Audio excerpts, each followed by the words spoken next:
Moving on to the agenda. So after much discussion and our board meeting last month, we did some benchmarking against other districts to talk about our process and making sure that the community understands the agenda and how we work through the agenda. So we have added the following statement to our board meetings, and I'm going to read that now.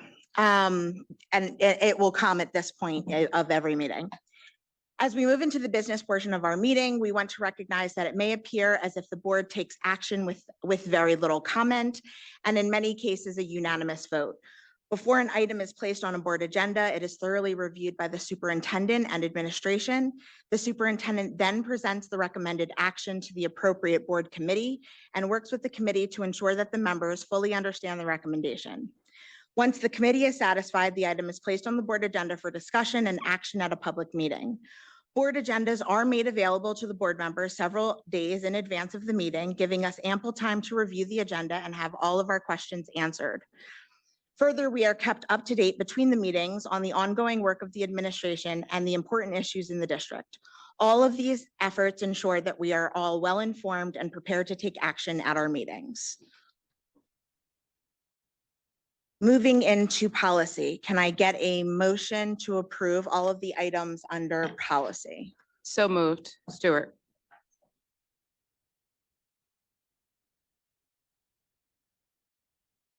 Second. Sorry, I thought someone said it second. Online voting is open.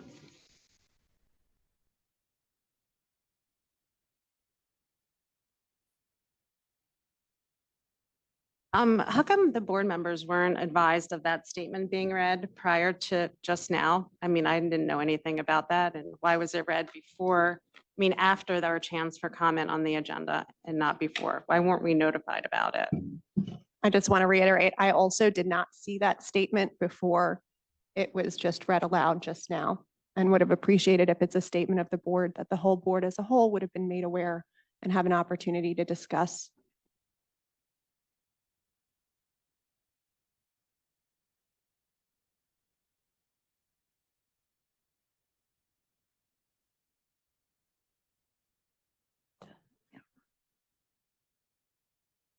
Who votes? Mr. Rosen? Okay, I can take it verbally. Aye. Ms. Verdi? Yeah, it also didn't come up for me. Aye. A motion passes. Public comment. Anyone wishing to address the board, please approach the side table on the right and write your name and address on the login sheet.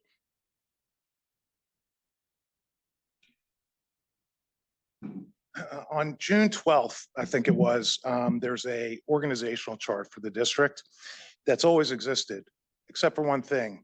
What was removed from that chart is that on top of the Board of Education, it was the public and the community, and that's been taken off, and I think it needs to be put back on, especially after I reviewed a cursory review of the authoritarian rant that Ms. Ketover gave, which is a total impediment of people's First Amendment rights. Thank you. Seeing no other comments from board members? I have a few comments.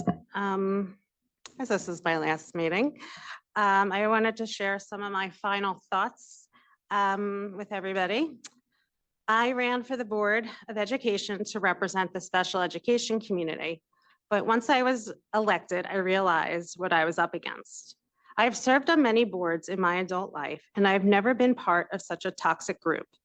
Every one of us is elected to represent our community, and we are all equal with the exception of the president who runs the meeting.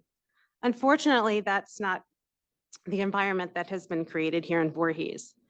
The board's priorities are not the children, teachers, or community members, but their own power over what I still don't know. As a board member, if you decide to question the agenda or anything that is being done in the district, which is our job, especially when large amounts of money are being spent, you are deemed the enemy. As most of you have witnessed, our president has publicly berated me, and you should see some of the emails she sends. And she also blind copies other board members to intimidate them to not do the same as I do. This is not how our district should be run. We are elected to do a job, to hold the district accountable to our stakeholders. What kind of example is this setting for our children?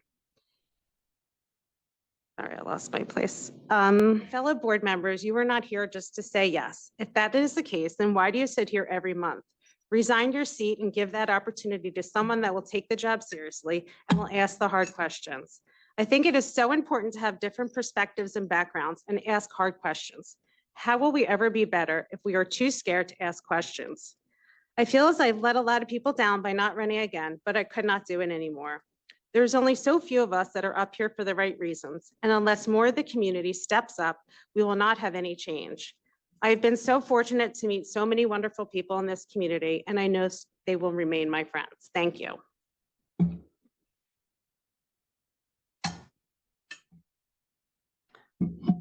Okay, I have a comment as well. Just give me 1 second to pull it up. All right, again, I feel the need to address the board president's statement. Again, this is sort of a reiteration of last month and what Mrs. Kedover said. And again, as a parent and elected member of this board, I feel strongly that my role is not to be merely a rubber stamp. I believe my role is to ask questions, make informed decisions for the betterment of this community at large, and to be a voice to the communities who do not have a voice in decision-making. And the president and the vice president's voices on this board are no more important than the 7 other voices on this board, and we all have 1 vote. And again, maybe I'm wrong, but I think that the public wants to hear us ask questions and do our jobs. They want to see us make fiscally sound decisions, to make policy, and to be a check on the administration when necessary, and to understand why we are voting the way we are. So I think it's imperative for us to speak and talk to the public about why we are voting the way that we are. So I implore my fellow board members to do that and not just bend to the will of the board president and vice president here. I also want to say that today is Mrs. Stupler's last meeting, and this is really what I had planned to say today. And I wanted to take a moment to acknowledge her service and contributions to our district. I'm not going to beat around the bush. When I arrived at my first board meeting and saw the seating arrangements and that I'd be seated next to Mrs. Stupler, I was less than thrilled, coming with preconceived notions of the person she was due to how I'd seen her treated at board meetings and the way others described her character. I was so wrong. I had no idea then that Mrs. Stupler had so much to teach me and that she would become someone I consider a dear colleague and friend. We absolutely do not agree on everything. We come from different walks of life and different ideological and political backgrounds. We're probably the most liberal and conservative members of the board. I stay true to my values, she stays true to hers, and more often than not, those values aren't as different as I thought they would be, especially in the context of board duties. And with mutual respect and kindness, we developed a strong working relationship with a guiding light of just trying to do the right thing, even if it doesn't necessarily make you friends on this board. Randy cares about the children of our district and this community at large. And even when we don't completely agree on issues or tactics, I appreciate that she does the work, she reads the materials, she asks questions, she takes her role seriously, and she's not afraid to make waves when necessary. She's never been here to make friends or be self-important. She's been laser focused on doing the work. She's been put through the ringer and still shows up despite the personal toll it took on her because, again, she cares. So Randy, I want to thank you for your service to our community and for being a great neighbor on this dais and for reminding me not to judge a book by its cover or by the colored opinion of others.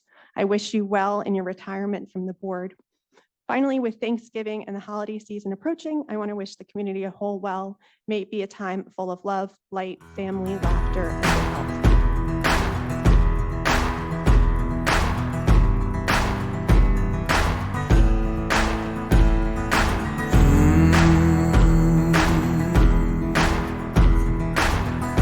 Dancing in the flames, the people